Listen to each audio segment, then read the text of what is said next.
Never had a lot, this is all I need.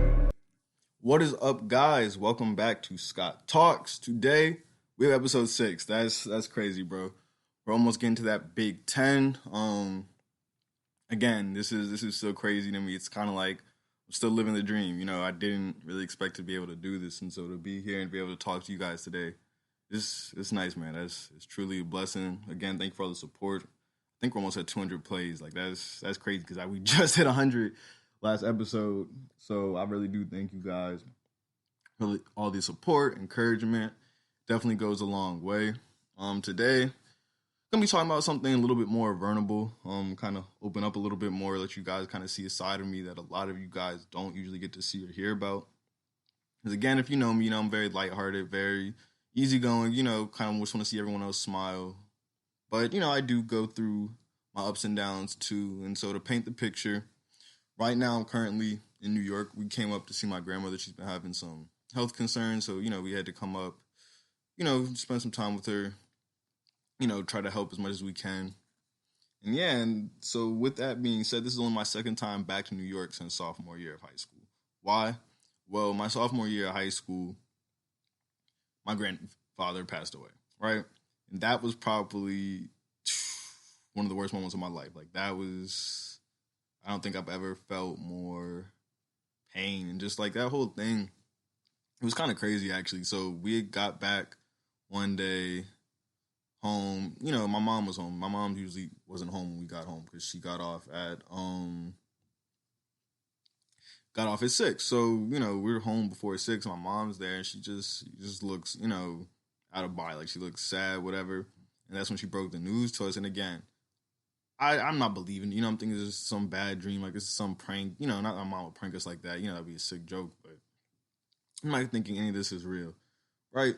So boom, we go back up to New York for the funeral. And again, even though, you know, we got here, he's not here. So I'm like, no, you know, he's just at the store or something, like he's coming back, whatever. And then we go to the I believe it's called a viewing before the funeral, where you see the body, and I think that's just I just lost it, man. I never had cried so much in my life. Like that was hard. And like, mind you, maybe 2-3 years before that, my parents just got divorced, and like that, I didn't really cry. Like, I mean, it definitely hurt me.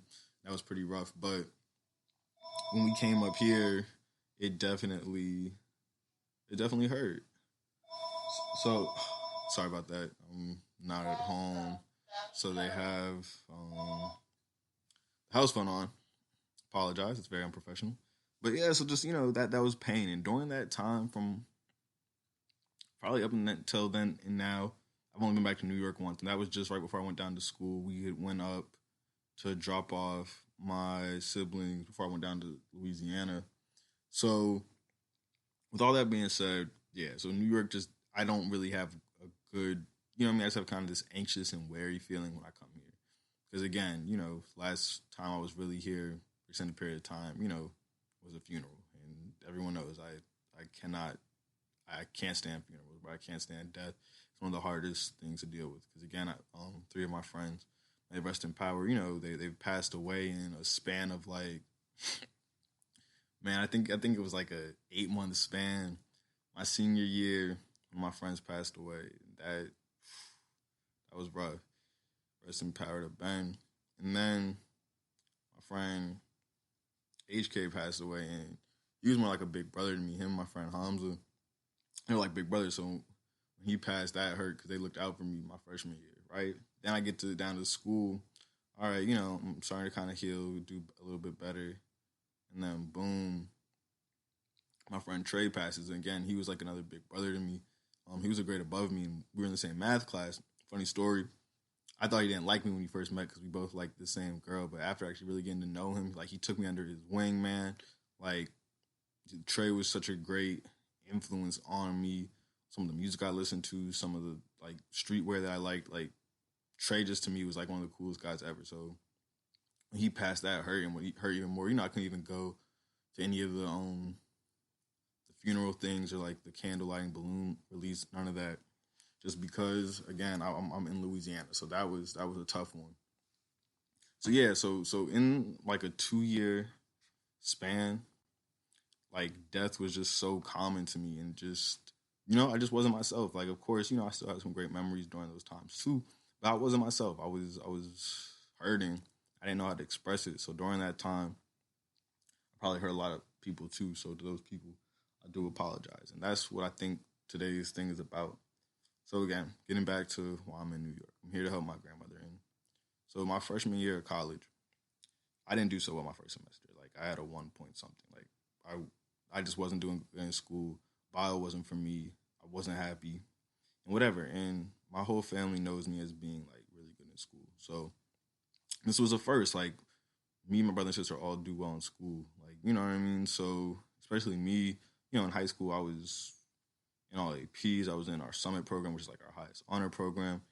I was involved in all these clubs. Like I was kind of like a model student, a role model to a lot of people. So when I got here and was met with kind of some adversity, it definitely took me back more than maybe some other people, just because again, I wasn't used to this. And what also I wasn't used to getting not getting supported. Like in the sense that, people usually like, hey, you got this, you can do it. But then, the second I start doing bad, it's no longer, hey, you got this, you can do this, there'll be a tomorrow. It's you need to get your act together, and that was a rough turnaround for me. That wasn't what I was used to. So someone who I always used to be able to confide in was my grandmother, right? And again, this is where it comes into hurt people, and that you can't hold grudges. Life is too short. So my grandmother tells me, like, hey, college isn't that hard. Like, get your grades. And she meant no harm by that at all. Like, you know what I mean? She just was saying, like, hey, like, you can do this, focus on your studies, right? But I took that so personally. It, like, this block was building on my heart, because everyone who knows me knows Nami is my favorite family member, right? Like, I'm super close to her. That's, who I confide to everything. Everyone knows, like, my grandmother is, like, my best friend. So when she said this, it was like someone just struck me within 1,000 pound weight, because it just hurt so much. Again, this is the person I used to come to talk about anything, whether it's girls, school, my parents, like, just anything I ever needed an opinion on or just to talk to about. I came to her, and she was always super supportive, encouraging her and my grandfather. So when I heard this, it really made this kind of rift. Like, I definitely grew, I don't want to say resentment, but it was resentment. And it was killing at me on the inside, because again, that's my grandmother. She's loved me my whole life unconditionally, supported me my whole life. She's always been one of my biggest fans, if not my number one fan, her and my mom. So hearing this from her hurt. Like, it hurt my confidence. And after that, it was rough. I'm not gonna lie. I mean, I definitely kind of stopped calling for a little bit, reaching out and stuff. And also, I really didn't want to even go up to New York. One, because I just don't like being here because it makes me anxious, but also because I just felt like, man, like no one else is in my corner. What am I gonna do, right?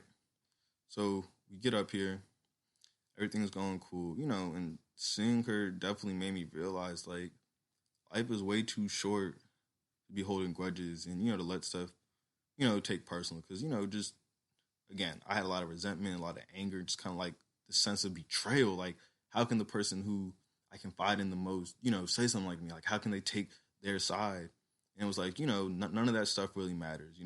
One thing I've learned is life is very short.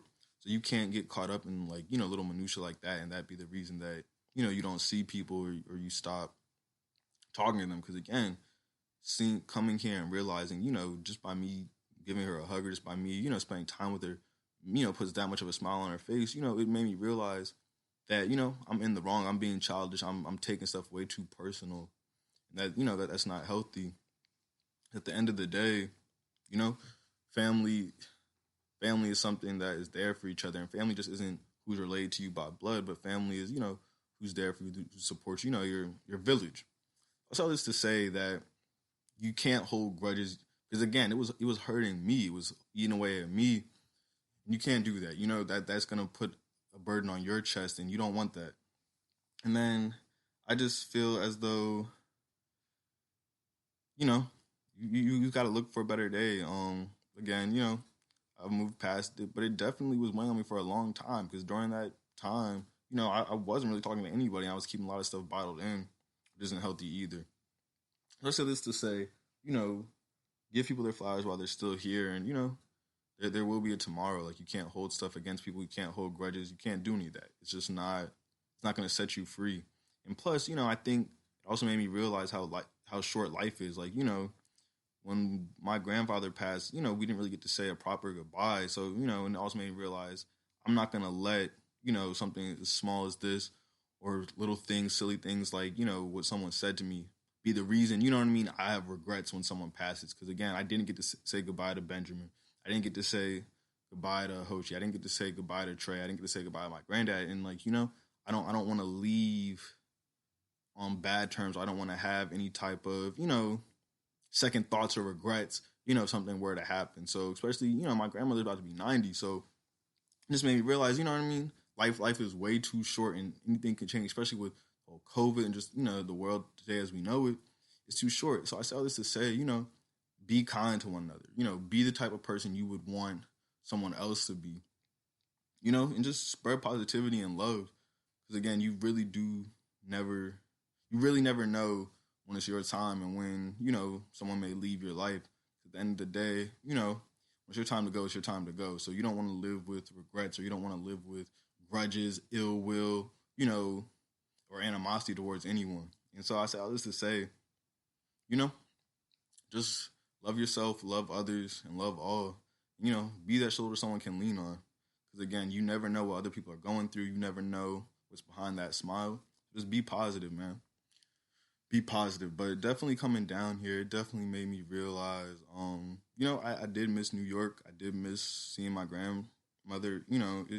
It definitely made me realize a lot of things, and also made me realize that, hey, it's okay to hurt. It's okay to not be 100%.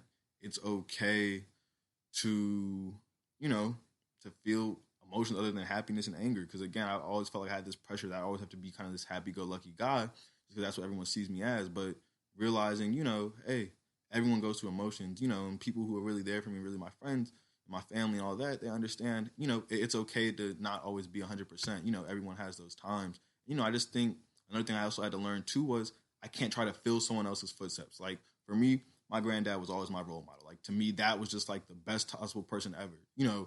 Going to the funeral, one thing that made me really happy was there were different people from all different walks of life. Some poor people, rich people, middle-class people, nice people, mean people, all that. But one thing they all said about him, he was the same person, and that's what made me happy. He wasn't just nice to his family. He was nice to everyone. He made an impact to everyone. He used to dress up as Santa for the kids on Christmas at his local health center. He used to help out a lot with that. And again, he wasn't doing this because he was getting paid to do it. This was a volunteer position. He was doing it because he wanted to see other people happy. He wanted to put a smile on other people's faces. He just wanted to spread positivity and love. And I think that's what, that's what I aspire to be like. So I say all this to say that, make a difference in someone else's life, whether it's one person or 1,000 people. As long as you can put a smile on someone's face each day, I think that's what's important. And also make yourself smile. Find your why, find your, cause. What are you doing this for? For me, I'm just trying to pave the way for the people behind me, just like the people in front of me did. So again, make that difference, and be a good person. Be who you think you would want someone else to be. Be who you want other people to remember you as, because that's what's important. At the end of the day, people come and go, but how you make them feel doesn't. They might remember your name, they might remember what you look like, but they're always going to remember how you made them feel and the impact associated with that. So now we're coming up on the 15-minute mark, just hit 14. But I just want to say thank you guys again for tuning in. So face your demons, face your inner self. Just be a positive person. I'm not going to say it's always going to be easy, but, work on yourself. Even if you get 1% better towards your goal or towards who you want to be, that's still 1% of progress. So keep it up.